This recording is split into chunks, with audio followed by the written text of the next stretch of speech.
Okay, we're going to take a look at parametric equations. Now I wrote out the definition over here, kind of a complicated look at definition. If f and g are continuous functions of t on an interval, then the set of ordered pairs f of t and g of t, so this is just an xy point in t's, is a plane curve. So it's going to create a graph. Okay? The equations x equals f of t and y equals g of t are parametric equations for the plane curve, and t is the parameter. Okay. So basically, what you've worked with in the past, going to make an example here, and this doesn't have anything to do with this problem that's up here. As let's say you had some kind of projectile motion, right? So you have some parabolic projectile, and I know that it actually goes back here and here. But if this was what we call a real-world domain, this would be when the projectile left, and this would be when it hit the ground. Okay, so it's not going to continue. But if I did the rectangular equation for it, it would be some form of a negative quadratic, so a negative x squared equation to produce this upside-down parabola. And that means that at any point along here, there would be values for x and y. I mean, there's a vertex here that's a value of x and y, you know. If I get all the way here, this would be x0, because it hit the ground. I already knew y was 0. Okay. This point here would be 0y, but I'd need an equation to figure that out. Now, one of the nice things would be, you know, if you're going to sit there and throw a projectile, and you want the time how long it took to hit the ground, well, you can run a stopwatch and see, all right, how long does it take for it to hit the ground? Well, I can kind of figure that out. And if it was that same projectile over and over, you can get accurate on the time. But the question comes in would be, you know what, I want to know how long it takes to reach the max point. Well, that's kind of tough to judge up in the middle of the air. Or, you know what, let's say this is 50. I want to know how long it takes to get 50 from me, you know? How long it takes. I can tell a y value by putting in the x value in. I could put 50 in for x, solve for y, but I want to know how long. And that's going to be pretty tough to tell in the middle of the air. Right? Parametric equations basically take a rectangular equation, split it into two parametric pieces where you have x equals some t value, y equals some t value, and you can see it right here in this first example that we're going to do. I have x in terms of t, y in terms of t. Now this is not this graph, but just kind of showing you, hey, we've got two x and y equations in terms of t. And t is for time. Okay, now t can be some different things, and parametrics just brings in this third variable, and 99.9% of the time it's referring to a time element. So those of you going into physics and things like that, particle motion, those types of things. So this would allow us, if I could rewrite this equation in terms of x and y with t, I could then figure out, all right, how long. So in other words, if I put 50 in for x, I could solve the equation for t. I know how long it happens. If I wanted to know when it's, I don't know, let's say 20 feet off the ground, well, it's going to happen here and here. So if I put that into the y equation and solve for t, I would get two t values for when it's 20 feet off the ground. That piece. Now, later on, in a different course, you're going to be looking at how to develop parametric equations from that rectangular equation and doing some different things with them. What we're doing here today is just kind of taking a look at how the parametric equations translate back to a rectangular one. Right? So you won't be developing these. I'm giving you these guys. Now, the parameter that was talked about. So we create the plane curve, which is the graph. The parameter would be kind of that real-world domain. It cuts off this piece here, so it doesn't go below or past. So the parameter would be, this would be t equals 0 to, in this case, whatever the t value is when it hits the ground. So let's say it's 10 seconds. So the parameter would be from 0 to 10 seconds. That would be the shape of the graph between 0 and 10 seconds if I knew that piece. So the parameter is taking, instead of the entire rectangular graph, which again would have been this, and knocking it down. I just want a section of it. I just want a section of it. That's what I'm referring to. That's so that parameter is. So let's take that idea and look at our first one here. Now again, this was not related to that graph I just drew. I just had this one up here for us to work with. And our job is to take a set of parametric equations, identify what we're looking at. You know, is it a parabola? Is it a line, segment, whatever? Okay. We're going to sketch it and we're going to describe the curve. One of the things that is very important to us as far as from parametric is we need to know the rectangular. So one of the first things I always want to do is find the rectangular equation, because the rectangular is what we're more familiar with just x's and y's in it. So if I see a rectangular equation, for example, I know if it looks like a linear one, a cubic one, a quadratic, any of those type of things. So to get a rectangular equation, what you want to do is eliminate t using substitution. Eliminate t using substitution. So remember, rectangular just has x's and y's, no t's. So I'm going to take one of these graphs, and I can actually solve either one of these for t. I'm going to choose the y one here. So that would mean that y minus 1 is t. Okay. Now I don't think necessarily a lot of times it's easier to pick the y one or the x one. If I had to pick the x one, it would be x plus 1 divided by 2. So I chose the y one just to avoid the fraction. All right, so now I know this is t. I can then substitute into the other one. X equals 2 times y minus 1 minus 1. And I can combine terms here. That would be x equals 2y minus 2 minus 1 is minus 3. Okay? Now there is my rectangular equation. I can leave it like this. I could bring the 2y over and make it x minus 2y is negative 3. I can bring everything over equal to 0. I could even solve it for y. So there's several different forms you can write the rectangular equation in. But, you know, the base form's fine, or any other form is still correct. Now let's take a look at the sketch. When you're given a parameter, so I'm given that it's going to be between t0 and 2. A lot of times it's nice to just plot a couple points, see what's going on. So I'm going to put 0 in for t and 2. Now I'm trying to get x and y so I can graph the equation in my xy plane. So I'm going to substitute 0 for 2, because that's going to tell me where it begins when t is 0. 0 for t, I mean, not 2. And then 2 in for t, because that's going to tell me where it is. So if I put 0 in, x would be 2 times 0 minus 1. It's negative 1. Y would be 0 plus 1 is 1. Okay. And then 2 times 2 is 4 minus 1 is 3. And 2 plus 1 is 3. Okay. I'm going to plot those 2 points on a graph. So I'm going to have the point negative 1, 1. And 3, 3. Something like that. Now the idea would be, plotting points is one of those things you've always done before. There's nothing new. You can plot as many points as you want. But I don't need, in this case anyway, any more than 2 points. Okay? So I know I'm starting at negative 1, 1. And then I'm going to 3, 3. That I know. And I also know that it's going to be a linear fashion. It's just going to be a line going from negative 1, 1 to 3, 3. And I know that, excuse me, because of the rectangular piece. This is a linear equation. Once I see that this is linear, I know the sketch of the graph's going to be linear. So I don't need to plot 3 and 4 more points. I can, and if I do, they're going to line up in there. But I know that it will be linear because this is a linear equation.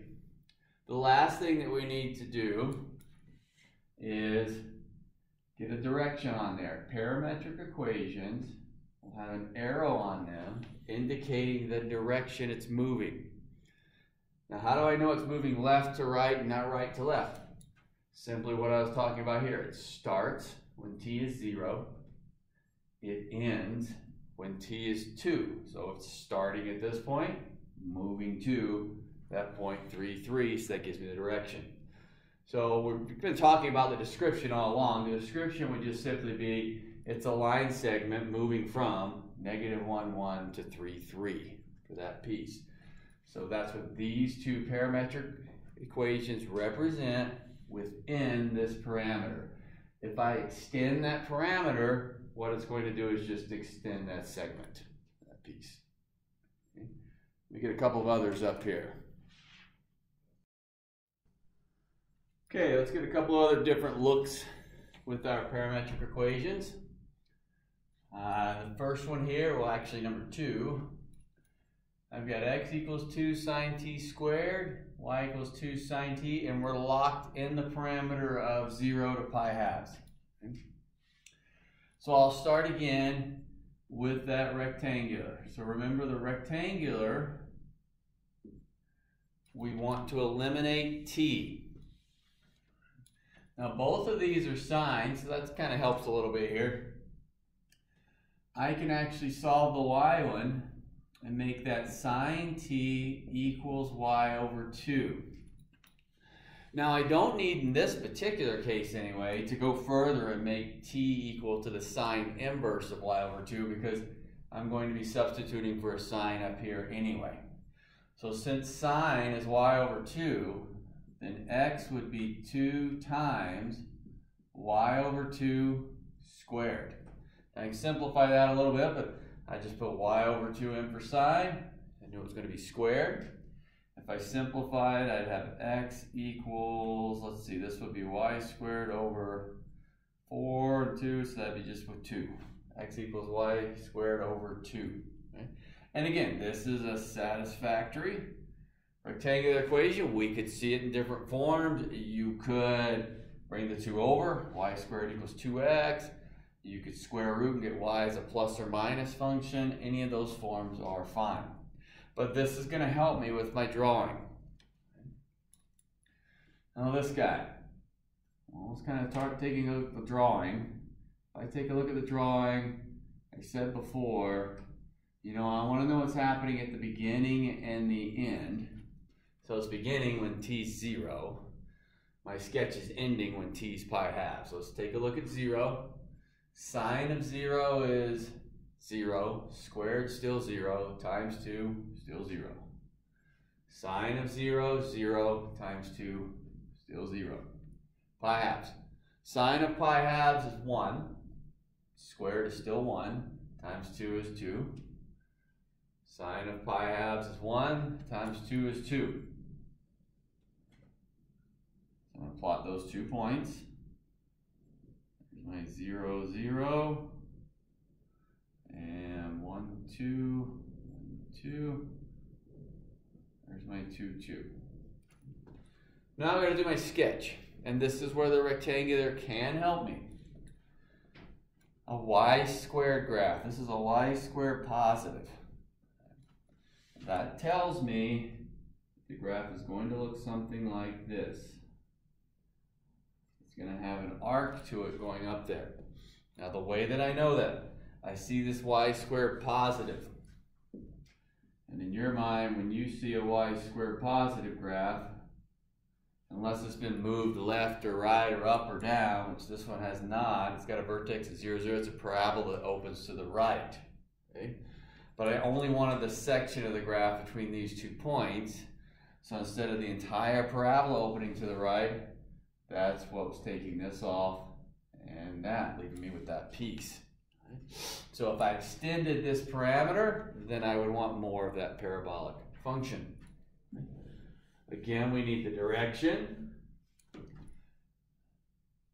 And we've got it going up from left to right. So, and again, I know it's that because it started at 0, 0, moved to 2, 2. So it's telling me it's going this way for that piece. So I have that section of the curve going from 0, 0 to 2, 2. And let's look at the third one. Now the third one, when I look at that, sine and cosine are not the same. All right, they're not the same function, so I've got to find a way to relate them. I still need that rectangular piece. The unfortunate part is I cannot substitute cosine for sine or sine for cosine. I mean, about the only thing I can do for cosine is make it 1 over secant, which is probably going to get me in more trouble. Okay? So I need to think of some sort of relationship. What I'm going to do is get these two trig functions along. X minus 3 over 3 is cosine t. Y minus 2 over 2 is sine t. Okay? When I'm trying to convert to rectangular, I've got to eliminate t, so I need to at least try to get t alone. I'm not going to want to go to cosine inverse or sine inverse, but at least I've got the trig function alone that's containing that t. And we had something from the past that relates the cosine and the sine, and that was that Pythagorean identity. Pythagorean identity, and we should remember, is cosine squared theta plus sine squared theta is 1. That was our basic one, probably the one we remember the best of all of them. Now if I use this idea, that means if I square this guy, add it to the square of this one, it will equal 1. So that means x minus 3 over 3 squared plus y minus 2 over 2 squared is 1. And simplify that a little bit. X minus 3 squared over 9 plus y minus 2 squared over 4 equals 1. There's that rectangular equation. And from the past, that rectangular equation, we'll get to the sketch here, is an ellipse. Okay, so we usually remember the plus with the square is a circle or an ellipse. And this circle was where the two denominators were the same. So in other words, if these were both 9s, then it would be a circle. Instead, it's a 9 and a 4, so it's an ellipse. So the idea was, let's say both the denominators were the same. They were both 9s. That meant we were stretching left and right 3 units, up and down 3 units. It creates a circle. Now, since the x value, or x denominator I should say, is larger than the y, it made an ellipse or an oval. So in other words, the x is stretched by 3 and the y is stretched by 2. So it's making more of that oval shape going around where the x distance is bigger. Center being at 3, 2. Now all of that should sound very familiar to you, especially once it's said. Now you've done that before. That's not something we remember just right off the cuff every time, whereas we're probably pretty good at remembering, well, if it's a y squared, I know it's a parabolic formation. A little bit better on something like that. So let's still look at some point plotting here. T, x, y. And I'm going to go 0 and 2 pi. Now the interesting thing about 0 and 2 pi, they're the same angle. So if I put 0 in, cosine of 0 is 1. So I'm going to have 3 plus 3 is 6. Put 2 pi in, I'm still getting 6. And over here, sine of 0 is 0. So I've got 2 and 2. So basically when I think of a graph, let's see, 1, 2, 3, 4, 5, 6. 2. So I've got a point right there at 6, 2. Right. So I'm going to start at that point because that's when t was 0. And then I'm going to come back to that point. So now I need to figure out what direction I'm going. So I'm referring to the fact if you didn't remember so much that it was an ellipse. Okay? If it's an ellipse, then you know that the center is at 3, 2. You know it's going right 3, left 3, so it's going to be back at this point here. So I know it's going to go here. And it's going to go up and down too. Okay? But let's take a look at some point plotting in case we don't remember that. Well, let's put pi in. And if I go pi, cosine of pi is -1. So that's -3 plus 3 is 0. And that would be 2. There's that point I just did, 0, 2. Let's go say pi halves. Cosine of pi halves is 0. So that's just going to be 3. Sine of pi halves is 1. That's 2 plus 2 is 4. So I end up at the point 3, 4. 3, 4. And I can even do a 3 pi halves. Still be a 3 here, because that's 0 plus 3. 3 pi halves, sine of 3 pi halves is -1. So -2 plus 2 is 0. That gives me this point. Now you can definitely see that elliptical shape come up. So if I draw this in here, my ellipses never look perfect, but you get the idea. Looks pretty bad over here, but anyway. So I get my elliptical shape. Now I need a direction. This particular one is going counterclockwise. Now the way I know it's going counterclockwise, I'm just looking at my points. You know, I don't have any, I've got kind of a random order up here of points, but it starts at 0, 0. There's the first one. The next one in line is pi halves. So it's going from 6, 2 to 3, 4. That tells me it's moving that counterclockwise. I can look at the points and get that piece there. Okay, let's take a look at one other one here. A little bit of a different look. Get it up here. Okay, fourth one here. X equals 2t minus 4, y equals 4t squared. So again, I'm going to go for that rectangular. See, I'll solve the x one. X plus 4 over 2 would be t. Again, I just picked that one because I didn't want to deal with the square root over there. So move my 4 over, divide by 2. So now I can take this t value, substitute it into the y. Y equals 4 times x plus 4 over 2 squared. And let's see, if I square that, I would get a 4 on the bottom, cancels with the 4. So I'd have y equals x plus 4 squared. There's that rectangular equation. Now, one primary difference in this one that wasn't in the first three is I did not give a parameter. If the parameter is not given, that means that we don't just want this little piece of the graph, we want the whole thing. So I want this entire graph as far as what I'm looking at. Now for my rectangular piece, what I know is if I see an x squared, that's parabolic, it's opening up. This graph is going to shift left 4 units. Got a vertex over here. And my parabolic piece looks like this. Now again, I'm just doing a rough sketch. If I want to do more points, I can. So for example, if I put 0 in for x, I'll get 16 for y. So I know it's crossing way up here. But you get the idea, we just wanted that sketch there. You can still do your point plotting with your t's. The only thing I would say is most of the time you should be able to tell the shape here.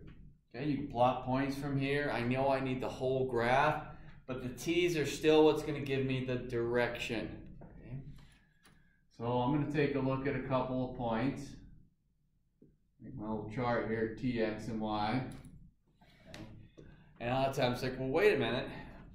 You don't have a parameter, so how do you know what to put in? Well, I don't have a parameter, so I can use any value of t.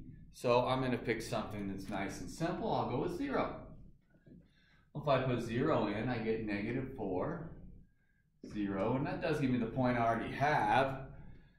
And then I'm going to pick something after 0. I can pick something before or after 0. I'm just going to pick a 1. Now let's see, that would be -2 for x. And 1 would be 4 for y. So it's going from -4, 0 to -2, 4 to that point. So that's enough to tell me here is my direction of the graph. That's the direction of motion that it's moving. Again, first, second. So if I had selected, for example, a -1 instead of a 1, it would have pushed me a point back here. And -1 comes before 0, so I would have went from here this way. Still would show the same direction. So I can just use a couple of values of t to kind of tell which way it's moving.